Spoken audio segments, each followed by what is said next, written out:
హ్రీంకారాసనగద్భితా నలసికాం సౌహక్లీం కళాంభిభ్రతీం సౌవర్ణాంబరధారిణీం వరసుధాధౌతాం త్రినేత్రోజ్వలాం వందే పుస్తకపాశమంకుశధరాం స్రగ్భూషితాముజ్వలాం త్వాం గౌరీం త్రిపురాం పరాత్పరకళాం శ్రీచక్రసంచారిణీం. మనకి చాలామంది ఏమండి గురుగారు మాకు చేతబడులు చేశారండి, మాకు ఈ యొక్క చిల్లంగి అంటారు దాన్ని, ఒక్కొక్క ఏరియాలో ఒక్కొక్కటి, అలా దుష్టశక్తులు, క్రూరశక్తులు, క్రూర గ్రహాలు, పిశాచాలు, కర్ణపిశాచులు, ఇలా రకరకాల పేర్లతో ముఖ్యంగా చేతబడులండి అంటారు. మన హీరో సుమన్ గారు కూడా చాలా మంచి ఆయన, మరి అంత చదువుకున్న వ్యక్తి, మృదు వ్యక్తి, ఆయన ఒక టాప్ రేంజ్లోకి వెళ్ళినప్పుడు నాకు చేతబడులు చేయించారండి, అందువల్లనే నా కెరీర్ ఇంకా వెళ్ళాల్సిందే ఆగిపోయిందండి అని ఆయన ఇంటర్వ్యూలో చెప్పడం మనందరం కూడా చూస్తున్నాం. మరి మనకి హీరో సుమన్ గారు చాలా అంత గొప్ప పరిణతి చెందినటువంటి వ్యక్తి, మరి అబద్ధాలు చెప్తారా?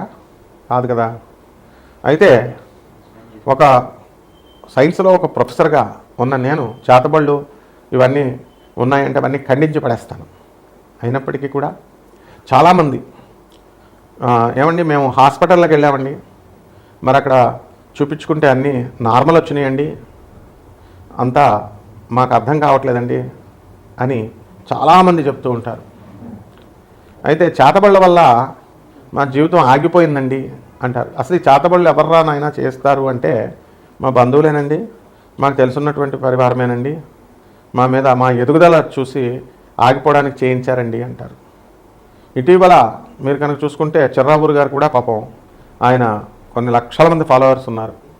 కాశీలో 21 మంది మంత్రగాళ్ళని పెట్టి శ్మశానంలో చేతబళ్ళు చేయించడానికి ప్రయత్నించారు అని చెప్పి మిగతా వాళ్ళు అంటే నేను దేవీపుత్రుడిని, అమ్మవారి పుత్రుడిని, నాకేమి అవన్నీ కూడా ఏం చెయ్యవు అని ఆయన కూడా చెప్పడం జరిగింది. అంటే మొత్తం మీద ఓవరాల్గా ఏంటంటే మనకి క్షుద్ర శక్తులు అంటే ఏంటంటే లోయర్ ఎనర్జీస్ అంటారు వీటిని. వాళ్ళు పూజించేటటువంటి దేవతలు ఏంటో మామూలు జనానికి తెలియదు, తెలియక కాళీ అమ్మవారు చేసేస్తుంది, లేదా చిన్న మస్తా అమ్మవారు చేసేస్తుంది, ఇట్లా వాళ్ళు ఇష్టం వచ్చినట్టుగా మాట్లాడుతూ ఉంటారు. ఈ దశమహావిద్యలు అనేటటువంటి అమ్మవార్లు తార, మహాకాళి, చిన్నమస్త, త్రిపుర భైరవి, తర్వాత బగళాముఖి, తర్వాత మనకి రాజశ్యామల, ధూమావతి, షోడశి అంటే లలితాదేవి, అలాగే మనకు భువనేశ్వరి అమ్మవారు, తర్వాత కమలాత్మిక అమ్మవారు. వీటిల్లో ఇవి కాకుండా ఇంకో 2 దేవతలు ప్రత్యంగిర, వారాహి. ఇవి ఈ మధ్యకాలంలో ఒక 20 సంవత్సరాల నుంచి జనమందరికీ కూడా పబ్లిసిటీ అయినాయి. తెలియక అపోహతో వీళ్ళంతా కూడా చిన్నమస్తా చేసేస్తుందండి, బగళాముఖి ఇచ్చేసేస్తాండి. మహాకాళిని మా చిన్నప్పటి నుంచి అనేవారు, మహాకాళిని అడిగితే చేతబళ్ళు కూడా చేసేస్తారండి, ప్రత్యంగిర అయితే రివర్స్ చేసేస్తుందండి. ఇట్లా అనవసరమైనటువంటి అపోహలన్నీ కూడా దశమహావిద్యల్ని, ఈ యొక్క సప్తమాతృకల్ని అనడం జరిగింది. వారాహి, ప్రత్యంగిర అమ్మవార్లు వాళ్ళు అలా ఎన్నటికీ చేరు. ఆ అమ్మవార్లంతా కూడా గౌరీదేవి, గౌరీదేహ సముద్భవాం అన్నాం, అంటే గౌరీదేవి నుంచి పుట్టేది కాబట్టి వాళ్ళంతా కూడా సాక్షాత్తు పార్వతీదేవి ఆదిపరాశక్తి శివుడి యొక్క భార్య అయినటువంటి ఆ యొక్క గౌరీదేవి నుంచి పుట్టినాయి. కాబట్టి కనీసము గౌరీదేవి కూడా చాలామంది తెలియక ఏమండి ఈ అమ్మవారికి మేకలను కొయ్యాలండి, కోళ్ళను కొయ్యాలండి అని ఇలా మాట్లాడుతూ ఉంటారు. ఇవంతా కూడా సకారాత్మక శక్తి, సర్వమంగళాలని ప్రసాదించేటటువంటి జగజ్జనని అనేటటువంటి పార్వతీదేవి ఎన్నడూ కూడా ఈ మాంసాలని, మధుమాంసాలని ముట్టుకోదు. అలాగే దశమహావిద్యలు కూడా అవి ముట్టుకోవు. కానీ తెలియక వీళ్ళంతా కూడా వామాచార పద్ధతి, కౌలాచార పద్ధతి అని చెప్తూ మటన్ పెట్టాలా, చికెన్ పెట్టాలా, మందు బాటలు పెట్టాలా, పంచమకారాలు అంటూ పిచ్చి పిచ్చివన్నీ కూడా చెప్పుకుంటూ వచ్చారు. అటువంటి చెప్పినటువంటి వాళ్ళంతా కూడా డౌన్ఫాల్ని మనం క్లియర్గా చూసాం మన కళ్ళ ముందే. ఈ 2-3 సంవత్సరాలను ఆ దేవాలయాల నుంచి వాళ్ళని గెంటివేయడం కూడా, పూజారులు అంత అవమానం కూడా వాళ్ళకి జరిగిందనమాట. ఇవన్నీ అవసరం లేదు వాళ్ళకి. మరి ఎవర్రా ఈ క్షుద్రశక్తులు అంటే లోయర్ ఎనర్జీస్. మరి నేను చెప్పినటువంటి దశమహావిద్యలు, ఈ ప్రత్యంగిర, వారాహి అమ్మవార్లు వీళ్ళంతా కూడా హైయర్ ఎనర్జీస్ అనమాట. సో మనకి మానవుడి ఎనర్జీ కంటే కూడా దిగువన ఉన్నటువంటి ఎనర్జీస్ని లోయర్ ఎనర్జీస్ అంటారు. మనం మీడియం ఎనర్జీ మనం. సో మనము ఎప్పుడైతే ఈ కర్ణపిశాచి అనేటటువంటి యక్షిణి ఆ అమ్మవారిని చాలామంది పూజ చేస్తారు. దానికి అసలు వాటి విధి విధానాలే తెలియదు ఎవరికి కూడా. వీళ్ళు ఏం చెప్తారంటే మూత్రం తాగాల, వాళ్ళ మూత్రాన్ని తినాలా, పిచ్చి పిచ్చివన్నీ చెప్తారు. అలాగే కొంతమంది ఈ క్షుద్ర శక్తులకి రక్తం అన్నాన్ని అడుగుద్ది, అమావాస్య రోజున అడుగుద్ది, అది అడిగినప్పుడు మీరు తెచ్చి పెట్టాలా, ఇలాంటి నాన్సెన్స్ అంతా చెప్తూ ఉంటారు. మనకి చాలామంది ఈ యొక్క క్షుద్రశక్తి ఆరాధకుల్ని, అంటే అవన్నీ మినిమం మ్యాజిక్స్ అనమాట. ఇలా గాల్లో శివలింగాలు తీయడం, నోట్లో నుంచి శివలింగాలు తీయడం, విభూతి సృష్టించడం, అలాగే ఇలా లడ్డూలు సృష్టించడం, అన్నీ కూడా మామూలు జన విజ్ఞాన వేదిక వాళ్ళందరూ కూడా వాళ్ళు చేస్తూ ఉండేవారు. వీళ్ళు కూడా ఈజీగా ట్రిక్స్తో చేసేవారు. సో మయనార్ అనేటటువంటి ఒక ఊరుంది, అది గౌహతికి 80 కిలోమీటర్ల దూరంలో అస్సాంలో ఉంది. అక్కడ గ్రామం మొత్తం అంతా కూడా కుటీర పరిశ్రమలాగా ప్రతి ఒక్కళ్ళు కూడా చేతబళ్ళు చేయడము, విడిపించడము. ఆ ఊరే అసలు చేతబళ్ళ ఊరు అంటూ చెప్పుకోవడం వస్తున్నాం. అలాగే కరోలి సర్కార్ అని చెప్పేసి చేతబళ్ళు తీసేస్తారని చెప్పేసి వీళ్ళంతా కూడా యూపీలో ఉన్నారని చెప్పి వెళ్ళడం. అలాగే వాళ్ళు కూడా చేతబళ్ళు పట్టిన వాళ్ళని జుట్లు పట్టుకొని లాగడం. ఇలా రకరకాలుగా ఎవరిష్టం వచ్చినట్టు వాళ్ళు చేస్తూ ఉంటారు. అసలు చేతబడి యొక్క లక్షణాలు ఎలా ఉంటాయంటే వాటి డెవలప్మెంట్ ఆగిపోతుంది.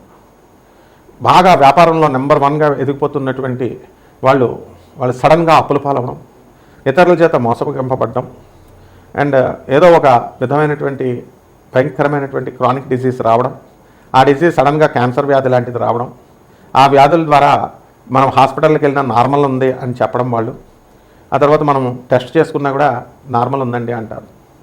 సో ఈ రకంగా ఈ అసలు చేతబళ్ళు ఉన్నాయా లేవా, ఈ చేతబళ్ళు ప్రయోగాలు ఏమిటి, ఇవన్నీ కూడా మనము క్రమేపీ మనం తెలుసుకుందాం. వాటి ప్రభావాల వల్ల రాత్రులు పిశాచాలు కనబడడం, రక్తమాంసాలు కనబడడం, సౌండ్స్ వినబడడం, హాలుసినేషన్ లాగా, ఇన్ఫాక్చుయేషన్ లాగా ఉండడం, ఇవన్నీ జరుగుతున్నాయి.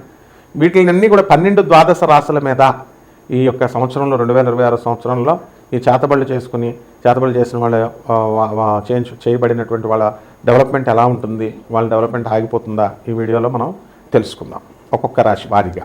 వృషభ రాశి. ఈ వృషభ రాశి వారికి అందరికీ కూడా చేతబళ్ళ ప్రభావం వలన మా జీవితంలో ఏమైనా అనర్థాలు జరిగినాయండి అని అనుకునేటటువంటి వాళ్ళు ఏం జరగడానికి అవకాశాలు ఉన్నాయంటే, అర్ధాష్టమ కేతుగ్రహ ప్రభావం వలన భూతప్రేత పిశాచ బాధలు ఈ వృషభ రాశి వారిపైన అటాక్ ఈజీగా చేయడానికి అవకాశాలు ఉంటాయి. కేతు అంటేనే భూతప్రేత పిశాచాన్ని, చేతబడిని, మిస్టిక్ సైన్సెస్ని అట్రాక్ట్ చేస్తూ ఉంటాయి. కాబట్టి ఈ రాశి వారికి అందరికీ కూడా ఒక స్త్రీ రూపంలో వాళ్ళు చేతబడులు చేసేటటువంటి వాళ్ళు ప్రయోగిస్తారు. దానివల్ల ఈ వృషభ రాశి వాళ్ళంతా కూడా వాళ్ళ స్త్రీ లోలైనటువంటి వాళ్ళు, స్త్రీ వ్యసనపరులైనటువంటి వాళ్ళు ఈజీగా వాళ్ళ యొక్క హోల్డ్లోకి, వాళ్ళ యొక్క క్లచెస్లోకి వెళ్ళడానికి అవకాశం ఉంటుంది. దీని ద్వారా మనకున్నటువంటి పరపతి కానీ పరువు కానీ కోల్పోవడానికి అవకాశాలు ఉంటాయి. అదేవిధంగా ఈ యొక్క వృషభ రాశి వారికి అందరికీ కూడా ఆదాయం చాలా అధికంగా ఉంటుంది. అండ్ సంతృప్తికరమైనటువంటి గోల్స్ని మీరు చేరుకుంటున్నాము అనేటటువంటి దిశగా ప్రయాణం చేస్తూ ఉంటారు. కానీ ఎక్కడో మీ నైబర్స్ అవనేయండి, మీ బంధువులు అవనేయండి, మీకు ఎవరి మీద అనుమానాలు ఉన్నాయో, ఇప్పుడు పూనకాలాల దగ్గరికి వెళ్ళి అడుగుతారు, చేతబళ్ళు చేశారని ఉన్నాయని అంటారు, చేశారని అంటారు. అలాంటి అనుమానాలు ఉన్నటువంటి వాళ్ళంతా కూడా మీరు ఈ యొక్క బాధల నుంచి ఎలా ఉపశమనం చేసుకోవాలి అనేటటువంటి దాని మీద ఎక్కువ ఫోకస్ పెట్టాలి. ఎవరు చేశారు ఏంటి అవన్నీ అనవసరమైనటువంటివి, అప్రస్తుతమైనటువంటివి. కాబట్టి భార్యాభర్తల మధ్య కొట్లాటలు అనేటటువంటివి అధికంగా ఉంటాయి. ఇంట్లో కలిసి ఉన్నప్పటికీ కూడా భార్య కానీ భర్త కానీ అన్సైకలాజికల్గా బిహేవ్ చేయడము, మీరు అన్న ప్రతి మాటకి కూడా వ్యతిరేక దిశలో మాట్లాడటము, ఇవి మీ హార్ట్ టచ్ అయ్యి మీకు బాధ కలగడము, డిప్రెషన్కి గురవ్వడము, ఇలాంటివి జరుగుతాయి. కొంతమంది డైరెక్ట్ మోసాలకి, ఇతర జీవిత భాగస్వాములు, వ్యాపార భాగస్వాములు, బంధువుల మోసాలు, స్నేహితుల మోసాలకి గురవ్వడానికి అవకాశాలు ఉంటాయి. అదేవిధంగా ధన ఆదాయం దగ్గరకు వచ్చేసరికి గురుడు మరి మిథున రాశిలో జూన్ 2, 2026 సంవత్సరం వరకు ఉన్నారు. కాబట్టి మీకు ఖచ్చితంగా ఆదాయాలు బ్రహ్మాండంగా పెరుగుతాయి. ఆ తర్వాత జూన్ 2 దాటిన తర్వాత మొత్తం సంపూర్ణ డిసెంబర్ 31వ తేదీ వరకు కూడా విపరీతమైనటువంటి ధన నష్టం కలగడానికి, చేతబళ్ళు చేసినటువంటి వాళ్ళు గురైనటువంటి వాళ్ళకి కలగడానికి అవకాశాలు ఉంటాయి. అదేవిధంగా ఉద్యోగాలు కోల్పోవడము, మనశ్శాంతి లేకపోవడము, ఏదో ఒక విధంగా భయంగా వీళ్ళు బ్రతకడము, ఇలాంటివన్నీ కూడా ఉంటాయి.